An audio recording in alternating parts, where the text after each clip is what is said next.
Welcome to Rico and Nico's Driving Diaries, Episode 4, featuring New Mexico with a little pinch of Texas. After we woke up from the side of the road in New Mexico, we immediately drove over to Carlsbad Caverns National Park. We arrived right as 2 tour buses full of Chinese kids arrived. Naturally, Nico and I ran up to the entrance to get in line before them. The first thing that hits you about this park is the cold, dark air as you approach the cavern. But, however, there is one more thing that hits you, and that is the dank reek of the cave swallows that make their nests near the entrance. As we plummeted at about a 20% grade into the depths of the cavern, we could tell that it was going to be quite a hike because of the alarming amounts of people who were out of breath from making the climb back to the surface. Nico and I were in awe as we walked through 4 miles of limestone caverns. The massive stalactites hanging 100 feet above my head had me questioning whether or not one was going to snap off and hit. The lighting below the surface was phenomenal. I would sure hope so, since they paid $8 million recently to install the new light fixtures. There was something completely special and unique about being miles underground, hiking a paved path of an area that was discovered just over 100 years ago. I thought about the wonder that the first explorers of this cavern must have felt during its discovery.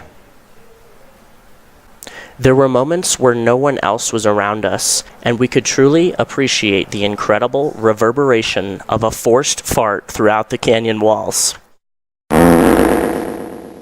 The air was cold and damp in the bottom. There were areas where you had to duck your head underneath the fossiliferous limestone.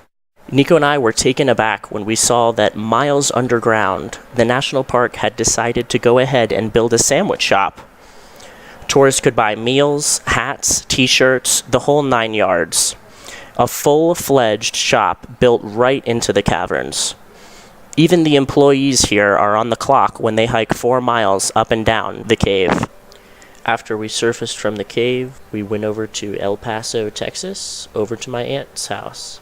It was really great catching up with Jamie and Jordan. Jordan, Nico, and we talked about Pokemon for a few hours, smacked each other with pillows, and played hide and seek. We ate delicious tacos from Taco Del Nar. Most importantly, we had our first shower in 8 days and got a chance to do some laundry. After we left Jamie's, we went to White Sands National Monument, which is right next to a missile testing launch facility, so there were warning signs about not to touch any shiny objects in the sand because it could be an unexploded ordnance. I walked around in my board shorts. It just felt like we were on the beach. I was sitting down on one of the railings. Nick pushed me over and ended up scraping the hell out of my back. Nick just expected me to fall back and break my neck or something, but instead I held the railing and that scraped my back, probably doing more damage than if I had just fallen on my neck. I ended up just walking it off really quick. It was fun walking past the other tourists in the area and pointing to my back and telling them to watch out for the sand crabs. We didn't catch any footage of this because we were worried about our GoPro getting sandy, but we slid belly first down the hills and did some e-brake drifts around some of the sand dunes in the vibe. That night we stopped on the side of the road in a place called Cibola National Forest. We parked the car up and set up the tent and had a nice fire. After a long slumber, we woke up the next morning and drove to Tent Rocks National Monument. I'm going to butcher this, but it's also known as the Kashakatue Tent Rocks National Monument. We stopped at the visitor center before and met a really nice woman who took care of the place, filled up on water. We hiked about a 1.5-mile trail, which consisted of narrow passageways through the canyon walls, all the way up the side of the mountain to the top, where we could view the spectacular tent rock structures. These are really cool structures that formed from a very unique method of erosion. After a long day in the sun, we went to Bandelier National Park, where we climbed up into some of the shelters that the Native Americans that inhabited that land had created in the sides of the mountains. I ended up finding a sweet umbrella there and used it to shade me from the sunset. We ended up parking on the side of the road near a small town and camping in the car. About 2 hours into the night, we got woken up by some police officers that told us to go to a gas station about half a mile down the road.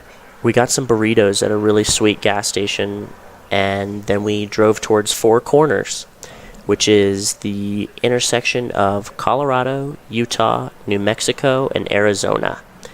Very neat little monument there. There was a massive line to get a photo of the monument, and Nick ended up getting stuck taking a few people's photos, and I told him he could have just stood there the whole day and charged $1 per photo.